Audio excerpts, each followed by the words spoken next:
ഇന്ന് കാതികയിൽ നമ്മൾ കേൾക്കാൻ പോകുന്നത് അക്ബറിന്റെയും ബിർബലിന്റെയും ഒരു കഥയാണ്. ഇതിൽ ബിർബൽ എന്ത് ബുദ്ധിയാണ് ഉപയോഗിക്കുന്നത് എന്ന് നമുക്ക് കേട്ടറിയാം. കാതികയിലേക്ക് സ്വാഗതം. ഒരിക്കൽ അക്ബർ ഭരിച്ചിരുന്ന സമയത്ത് അക്ബറിന്റെ സാമ്രാജ്യത്തിലെ ഒരു ധനികനായ വ്യാപാരിയുടെ കുറെ സ്വർണം മോഷണം പോയി. അയാൾക്ക് അയാളുടെ വേലക്കാരിയായിരുന്നു സംശയം. 7 വേലക്കാരിൽ ആരാണ് അത് കട്ടതെന്ന് അയാൾക്ക് അറിയില്ലായിരുന്നു. അയാൾ ബിർബലിന്റെ അടുത്ത് കാര്യം പറഞ്ഞു. ബിർബൽ ആ വ്യാപാരിയുടെ വീട്ടിലെത്തി. എന്നിട്ട് എല്ലാ വേലക്കാരെയും നിരത്തി നിർത്തി. എന്നിട്ട് ചോദിച്ചു, നിങ്ങൾ ആരാണ് ഇത് കട്ടത്? സത്യം പറ.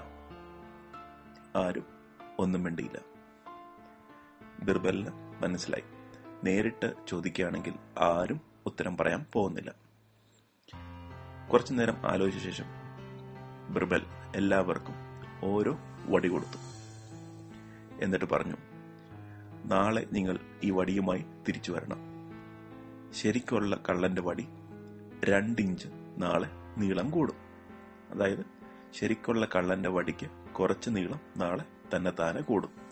അങ്ങനെ നിങ്ങൾ ഈ വടിയുമായി വരുമ്പോൾ ഞാൻ നിങ്ങളെ പിടികൂടും. വേലക്കാരെല്ലാം ആ വടിയുമായി പോയി. പിറ്റേ ദിവസം അതേസമയം വേലക്കാരെല്ലാം കയ്യിൽ ബിർബൽ കൊടുത്ത വടിയുമായി തിരിച്ചു വന്നു. ബിർബൽ അവരോട് പറഞ്ഞു, നോക്കട്ടെ, വടികളെല്ലാം എനിക്ക് തരൂ. ബിർബൽ വടികളെല്ലാം ഓരോന്നായി നോക്കി. ഒരു വേലക്കാരന്റെ വടിക്ക് 2 ഇഞ്ച് കുറവുണ്ടായിരുന്നു. ഇതാണ് കള്ളൻ, വ്യാപാരി പിടിച്ചോളൂ. അങ്ങനെ ബിർബൽ കള്ളനെ പിടികൂടി. പക്ഷേ ആ വ്യാപാരിക്ക് മനസ്സിലായില്ല എങ്ങനെയാണ് ബിർബലിന് മനസ്സിലായത് ഇതാണ് കള്ളനെന്ന്. വ്യാപാരി ബിർബലിനോട് ചോദിച്ചു, എങ്ങനെയാണ് നിങ്ങൾ ആ കള്ളനെ പിടിച്ചത്? ഞാൻ ഇന്നലെ പറഞ്ഞില്ലേ കള്ളന്റെ വടിയുടെ നീളം 2 ഇഞ്ച് കൂടുമെന്ന്. കള്ളൻ അത് പേടിച്ച് വടിയുടെ നീളത്തിൽ നിന്ന് 2 ഇഞ്ച് മുറുക്കിയാണ് ചെയ്തത്. മറ്റുള്ളവരുടെ വടി അതുപോലെ തന്നെ ഇരുന്നു. നീളം കുറഞ്ഞ വടി കണ്ടപ്പോൾ എനിക്ക് മനസ്സിലായി ഇയാള് തന്നെയാണ് കള്ളനെന്ന്.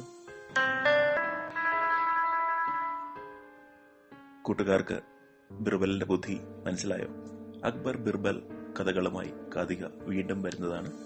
നിങ്ങൾക്ക് ഇതുപോലെ കഥകൾ അറിയാമെങ്കിൽ ഞങ്ങൾക്ക് അയച്ചു തരിക. അടുത്ത കഥ പറയും വരെ നന്ദി.